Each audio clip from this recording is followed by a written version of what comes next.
reboot Project Mortal Kombat di tahun 1995, dan sebagai penebus dosa atas sequel Mortal Kombat Annihilation tahun 1997. Ladies and gentlemen, Mortal Kombat 2021. Selamat datang di Aska Review Movie bareng saya Aska Goldie.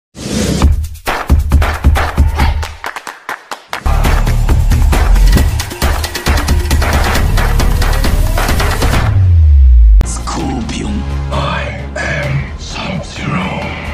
Get over here!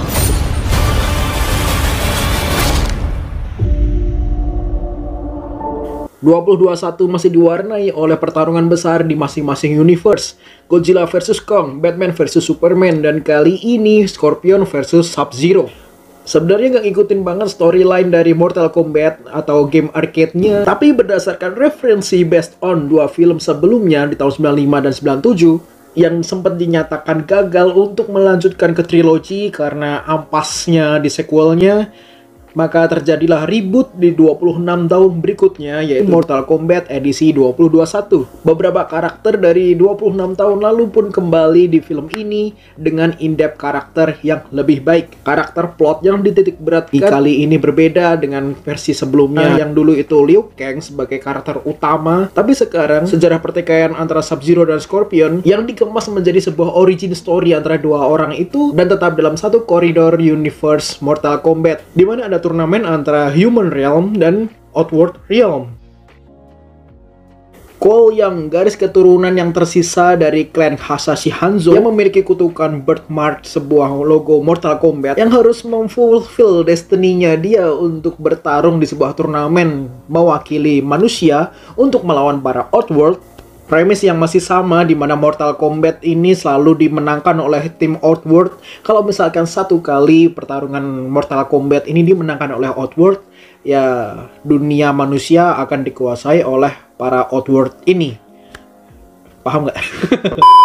Mortal Kombat kali ini punya banyak karakter yang perlu diceritakan backstory-nya, dimana di tahun 95 tidak diceritakan origin story-nya masing-masing, hanya Liu Kang. Tapi yang versi sekarang, hampir semua punya origin story-nya masing-masing. Mulai dari Cole Young itu anak keturunannya siapa, Bi-Han atau Sub-Zero awalnya seperti apa, asal-muasal Jax yang kenapa dia punya tangan android, lalu pertikaian abadi antara Sonya Blade dan juga Kano, sehingga masing-masing karakter punya waktu untuk bersinar dan kita bisa memilih karakter mana yang merupakan favorit kita.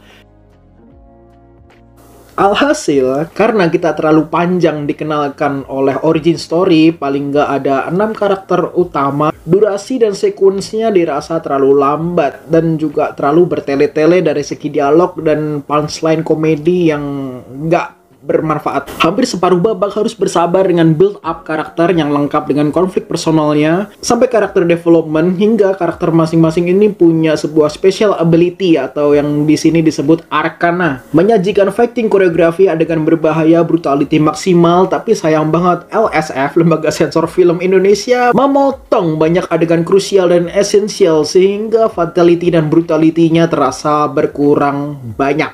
Kenapa bisa dibilang berkurang banyak? Karena banyak iconic special move yang udah didesain untuk sangat-sangat game accurate banget, malah dipotong. Itu yang sangat mengecewakan banyak fansnya. Menggunakan rate 17+ rupanya tetap kena sensor, itu sungguh keputusan yang sangat buruk. Mending minggu depan kalau kalian pengen nonton lagi fullnya, kalian bisa nonton di HBO Max, tapi ya pakai VPN demi memaksimalkan experience ngilu brutality ala Mortal Kombat. Dari casting department bekerja sangat baik. Shang Tsung, Liu Kang itu kelihatan mirip banget dengan OG movie-nya, dimana dulu itu ada Robin Shaw sebagai Liu Kang, yang kali ini di recast yaitu Ludi Lin sebagai Liu Kang, yang sangat ikonik banget, bentuk mukanya mirip dan postur tubuhnya waktu di siluet matahari sunset gitu, itu mirip banget. Jadi kayak OG movie accurate dan game accurate juga. Selain itu ada Hiroyuki Sanada sebagai Scorpion, terus ada Lewis Tan sebagai Cole Young,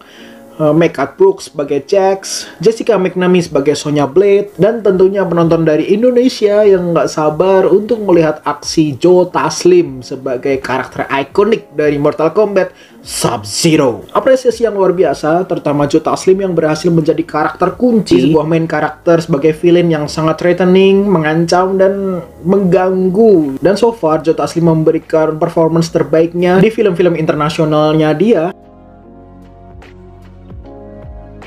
Ada beberapa yang ganjel ya, kayak kurang mulai dari segi setupnya kelamaan, banyak dialog yang bertele-tele, ditambah intensitas kendor di tengah karena ingin memberikan in-depth story-nya dan gimana karakter development-nya mendapatkan arkana itu. Jadi adegan bertarungnya juga kurang banyak. Balik lagi kalau misalkan kita compare dengan tahun 95, itu kan banyak tuh adegan fightingnya dan naik level gitu loh, sampai akhirnya di final battle lawan Shang Tsung, dan di sini final battle-nya melawan Sub-Zero. Ya saking banyaknya cuap-cuap nggak jelasnya, terutama si Kano itu yang apa ya, cerewet banget, dan imbasnya fighting sequence yang seharusnya bisa one on one secara satu sequence pindah ke sequence lainnya. Jadi dibuat 3-4 duel di waktu yang berbeda tapi dalam satu sequence. Ya terasa terburu-buru, pengennya kan ya bak-buk all the way gitu. Fan service banget dari jurus-jurusnya yang dipakai, antar karakternya, final movementnya. Tapi balik lagi ya, yang bikin kesel tuh adalah fatality yang disensor sama LSF. Sumpah itu gerakan-gerakan ikonik dari gamenya yang harusnya itu memuaskan para fans, ternyata dipotong begitu saja, dan potongannya juga kayak editan pakai Windows Movie Maker. Ya ampun, sumpah.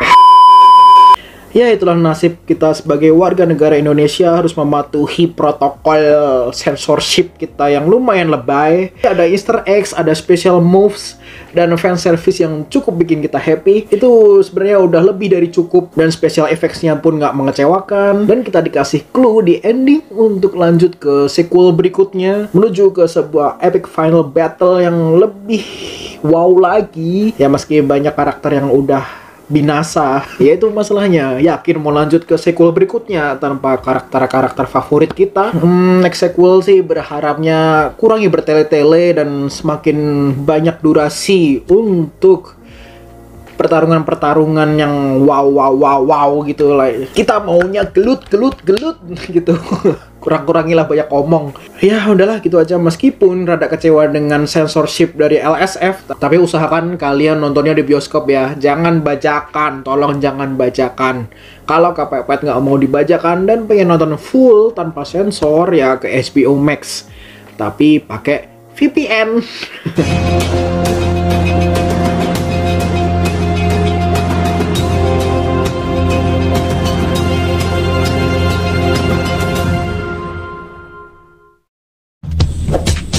Terima kasih semuanya udah nonton. Jangan lupa like, comment, share, dan subscribe.